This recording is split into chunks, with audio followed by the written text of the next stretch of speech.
السلام علیکم. نننې معلومات زمونږ د علیشه د مور په باره کې دي.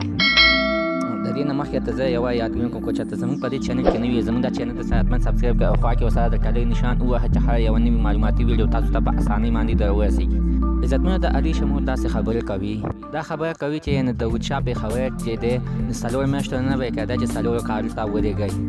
یعنې د دې دا خپل خاوند نه دی، د دې پلانې خاوند مړ شوی دی او دا د سره ډېر څه په زبردستۍ باندې واده کړی. یعنې دی د وچا پېښوري دی د علیشه 00 مور سره په زور باندې واده کړی او علیشه 007 د وچا پېښوري خپله لور نه ده. د علیشه مور وایي چې زما خاوند چې څه ټیم کې چې مړ شولو نو د علیشه ډېره وره او دا ما په ډرامو او په شوګانو باندې غټه کړې ده. دې کې څه وخت تېر ده چې د وچا پېښوري ما سره په یو سټوډیو کې میلاو شو او ما ته ویلې چې ته ما سره واده نه کوې، یعنې نکاح نه کوې.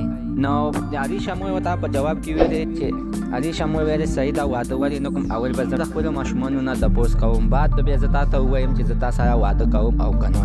نو عزتمنو، چې علیشه 007 ته چې ویلې چې یعنې زه د وچا پېښوري سره واده کوم، نو علیشه خپلې مور ته ویلې صحیح ده، ستا مرضي ده چې کوې ویې که ورسره.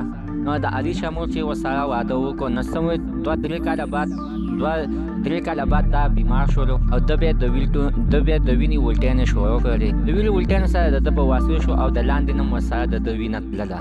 دا بیا د نور څه کار خو نه و، نور څه کار نه و. د دې نه بعد بیا دې علیشه 007 یې کیمرې ته مخامخ او په ډانسونو باندې یې ورسره ویډیوګانې سازولې. داسې بې حیایي ویډیوګانې یې سازولې چې ټولو پښتانه یې په شرمونو وشرمول او ټول پښتانه ورپسې بیا ویډیوګانې سازه کړې چې یعنې دا جینۍ دې په کور کې په کلاره باندې کښېني چې زمونږ د پښتو نوره نه شرموي. ولې د علیشه مور یوه په مرکه کې خبرې کړې دي چې یعنې دا د وچا څلورو میاشتو نه بیا کېده چې 4 کالو ته ورېږي. د دې خبرې نه پته لګي چې دې د وچا دې ښځې سره په زور باندې واده کړی دی او دا یې موږ پکې